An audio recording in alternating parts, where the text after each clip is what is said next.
Look, I always said that the Vikings were going to be a threat, and people didn't believe me, but now they're probably going to start believing because other people are saying it. But the Vikings are definitely going to be one of the teams you got to look out for in a stacked NFC North. We are in the middle of the NFL offseason, and the 2026 season will be here before you know it. Right. And entering each and every year, teams have expectations. Expectations for teams like the Seahawks and Rams will differ compared to teams like the Jets and Cardinals, but each team has expectations nonetheless. And as fans, we all have takes heading into each year. Right. In today's video, we are responding to several viewer-submitted takes that were submitted on a community post last week. This is a series called Your Take, Not Mine, and there will be several great discussions in today's video, and I encourage you to comment any take you have below regarding the 2026 season and see how it ages over the course of the next several months. Let's see. And there's a lot to break down, and if you could like a video before we start, a football will appear when you do and would be very well, already know we subscribe. Subscribe to Football Analysis right now. Subscribe. You better subscribe. We are starting today's video with this take from Cullen Anderson, who says Ben Johnson made Dan Campbell, and we'll be talking about Dan Campbell as a hot seat candidate next offseason. I honestly do believe this can be very true because after the NFC's championship crash they were supposed to win that game. Let's not act like they weren't up and going in a half, and they weren't like they were really favored to win that game as well. After that, they haven't been the same. Now, is that due to injuries? Is that due to leaving? You know, it's a mix of everything. But I believe if he doesn't have a successful season this year, because there's no excuses. He has a good quarterback, good running back, good defense. There's no excuses. So if you don't win the division or make it to the playoffs this year, yeah, you're done. I personally disagree with this take for a few reasons. I think there's situations where coaches can help maximize each other's successes, and I think this was a good example of this. I've said for years that I think Dan Campbell is a good offensive mind and, of course, also a good leader, but I think because Dan Campbell is a huge guy, as well as how much we see the bite the kneecaps opening press conference from back in 2021, as well as him preaching to be a tough and physical team, that at times it can be perceived that he is a meathead that quote-unquote doesn't know ball as much as other coaches. This is true. Now, quite frankly, I would be surprised if the Bears under Ben Johnson have the offensive success the Lions did in 2024, mainly because that was a top 15 scoring offense ever. The Lions were absolutely loaded that year, and I think that was a good example of everything coming together at the right time, meaning Jared Goff's prime, Jahmyr Gibbs' prime, Amon-Ra St. Brown's prime, and you get the point. Regarding Dan Campbell being on the hot seat, I could maybe see it if they miss the playoffs by a game or two this year, right. And that's especially if one of their losses is by going for it in a situation where they probably shouldn't have went for it. I personally would not have them on the hot seat if they do miss the playoffs this year, but I don't think they will because I very much think the Lions will be back. I will also say for Dan Campbell's reputation that 2024 will probably do him a disservice, especially if the Bears take a step this year record-wise, because there will be a lot of noise about Ben Johnson and how good he is, how they let the better coach out of the building. But I do not agree that Ben Johnson made Dan Campbell. Now, from Bush Moomy, the Giants and Titans make the playoffs this year. I can see a situation where the Titans make the playoffs this year. Honestly, I don't see a situation where the Giants make the playoffs. I just don't believe Jackson Dart can give you a full 17-game season or 18 games. I don't believe he can give you a full season worth of games, and he's going to lead the division. Especially when you're going against Jaden Daniels, you're going against Jalen Hurts, you're going against Dak Prescott. All I think are better quarterbacks than you, and you have a tendency to let yourself get hit too much. So unless he jumps off the screen this year, I definitely see the Titans making a run for it. The Titans have a combined 6 wins over the last 2 seasons, and this was the true bottoming out of a franchise that had been downhill since 2021. I like Cam Ward a lot and think this team took a lot of right steps this offseason to getting back in the right direction.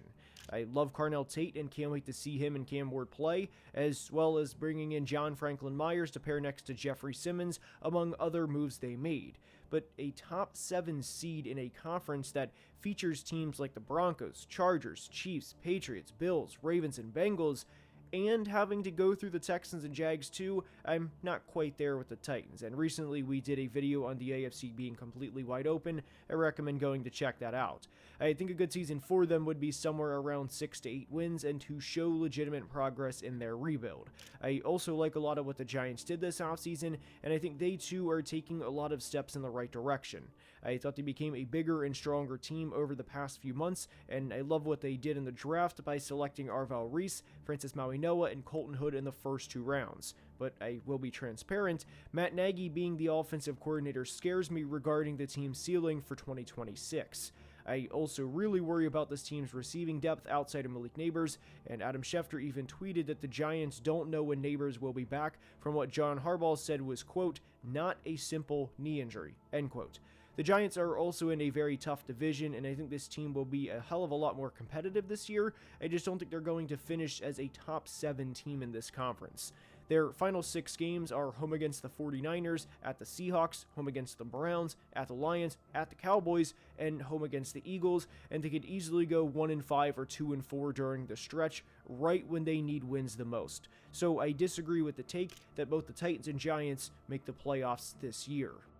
CG8 Gamer says the Dolphins will finish with a 7-10 record and fly under the radar, and there are a couple of other things within this that we... Yeah, I think the Dolphins can definitely hit with 7-10 record. A new head coach. They don't really have a quarterback. I mean, Malik Willis, unless he jumps off the screen, but I don't think Tyreek Hill is going to stay there long term. So they got that issue to deal with, and you also had to deal with the fact that, you traded Jalen Waddle. You let some pieces go on defense. It's going to be a real rebuild year. Now, if they do, that's going to be good, but they still do have the Bills and the Patriots in the division as well. Now they can beat out the Jets, I can see that, but Bills and the Patriots aren't going. You know what I'm saying? Lullaby into the night. We'll get to, but I don't think that the Dolphins are going to finish with a 7-10 record in 2026, but there are a couple of ways that can be taken. Now, I think the Dolphins are going to have a top 10 pick in the 2027 draft. I do, yes, but I don't think that the 2026 is going to be a lost cause, and that we might as well fast forward to 2027, because I like a lot of what John Eric Sullivan did as the GM this offseason, and I also believe in Jeff Hafley as the team's head coach long term. I just think that there's going to be a year foundation that needs to be built with this roster and with this coaching staff before we really see what they have in 2027. One of the reasons that I don't think the Dolphins are going to be able to get 7 wins in 2026 is when you look at their schedule, their first 5 games are pretty tough as they play at the Raiders and at San Francisco to start the year. And starting off with 2 big West Coast trips to start the season is not ideal. And I think that there's a case to be made that they could start out 0-2. Even if you say they win against the Raiders in week 1 and start the year 1-1, then they come home to play the Chiefs, which will be tough. They go to Minnesota, which will also be tough, and they play home against the Bengals. So pretty quickly you could be looking... Yeah, that's not a good stretch of games. That's not a good stretch of games at all to get someone started, especially a new quarterback. Oh jeez, that's brutal. Jesus Christ. First whole game against the Bengals too was bad. Oh, I see. Your future, they're gonna lay that belt. They're gonna lay that belt to you, sir. There's nothing you can do about it. Looking at the Dolphins starting the year with a 1-4, maybe 2-3 record through 5 games, and their final 5 or 6 games in the 2026 season are particularly tough as they play at Denver, home against the Bears, at the Packers, home against the Chargers, home against the Bills, and at the Patriots. And I would be surprised if the Dolphins finish that stretch with more than 2 wins, and pretty quickly you're looking at a 9 or 10 game span with how they start the schedule and with how they end the schedule, with a span of the season where they could go 3-7 in a combined 10 games. And I think that the Dolphins have their work cut out for them entering the 2026 season. Now, what I will say about Malik Willis is I don't think that this is a lost cause year and that there's absolutely zero chance Malik Willis can be the team's long-term starter, because I liked what we saw from Malik Willis in 2025, and I think that there is a chance that he can be the franchise's long-term starter, but you gotta play like you look at how Malik Willis's cards have been played out since he was drafted by the Titans a couple of years ago, it's been bad hand after bad hand, and that's what I really worry about with the 2026 Dolphins. And in particular, I really worry about this team's ability to get after the quarterback. I really worry about the corner room and the receiving room, and pretty quickly you're looking at not 1, not 2, not 3, not 4, not 5, not 6. Anyways, that was pertaining to that city, of course. But you're looking at multiple rooms in this building where there's legit question marks about how they're going to perform in 2026, and I think it would be a very successful season if this team somehow rallied to 7 wins, but I can see a situation where they do, but after looking at their schedule, I think they might be really cooked. I think the Dolphins have signed their own ticket. by being asked these last few years and betting it all on Mike McDaniels. And shout out to Mike McDaniels. Thinks he's a great OC, but you're not a good head coach. No shame, no shade, no foul. I feel like you're gonna be a great OC though. Yeah. I mean, shit. This is a loaded schedule. I think that's going to happen this year. That doesn't mean it's going to be Caden Proctor as the team's starting left guard play well next to Aaron Brewer as the season progresses. I also don't think Malik Willis quite gets to 3,500 passing yards. I respectfully definitely do not think Devon Achane will get to 23 total touchdowns, but I could see the Dolphins defense finishing in the 21 through 24 area, especially with Jeff Hafley calling plays defensively. Now, with 706 Nemo, he says the Bills and Josh Allen's window is completely shut if they can't get it done in the next year or so, and I will both agree and disagree. Yeah, it's not really... can see a situation if Josh Allen goes another 3 years, how he's been doing and how it's been going on, he's getting traded. They have to get someone else. They have to. They have to. With all respect to Josh Allen, bro, I cannot get the job done with y'all. You have been to the AFC Championship a handful of times. You've been in the playoffs. You always lose to Mahomes. You always throwing picks. You always having turnovers. It's always the same shit.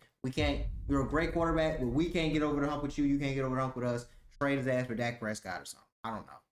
Let's try to trade him for Lamar Jackson or something. That's what I do. Hey, you want to trade? You want to? Okay. That's all I want to know. Like, come on now. But it gets spooky. It gets spooky when you don't win those. Really don't win the games you're supposed to win. Especially this year. Like Mahomes was hurt. Allen wasn't in the playoffs. I think Lamar was there, but you were supposed to make a run.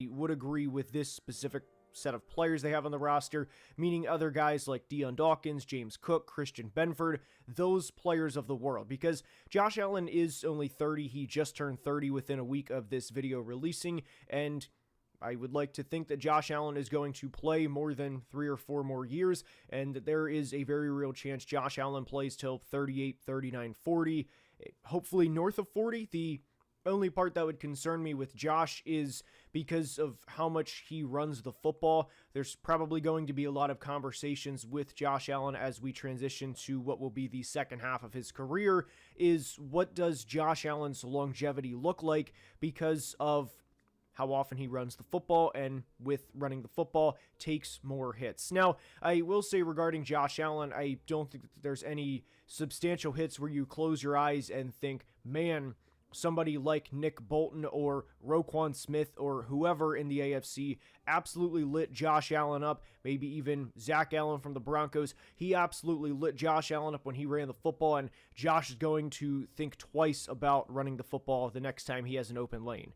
Josh is also 240 pounds. He can and does throw his weight around, but I don't think that the Super Bowl window is closed with Josh Allen if they don't make it in 2026 or 2027. I just think that the Bills will have to kind of go through a transition phase the exact same way the Chiefs did over the past really 2 off seasons now, and that they're going to be selecting probably higher than Bills fans would like. And I will say that as long as they have Josh Allen, the Super Bowl window is open. I think that part is clear, and nobody would be surprised if they go to the Super Bowl this year. Nobody would have been surprised if they went to the Super Bowl last year. And even a couple of years ago in 2024, in what was supposed to be their transition year, they still made it to the AFC Championship game. Unfortunately, they lost to the Chiefs that season, but as long as 1-7 is under center or in shotgun, if you will, for the Buffalo Bills, then I think everyone would acknowledge and agree, at least I hope they would agree, they have a chance to get to the big game. Ryan says Kyler. Yeah, I can see situations where all of these are true and not true, honestly. And honestly, I wish the teams that were good, I wish everyone could be good, honestly. But I wish the teams that were more respected of them, they could really have shootouts. Like that AFC Championship game with the Bills and the Chiefs, that was amazing. I want to see more games like that. Me personally, that's all I want.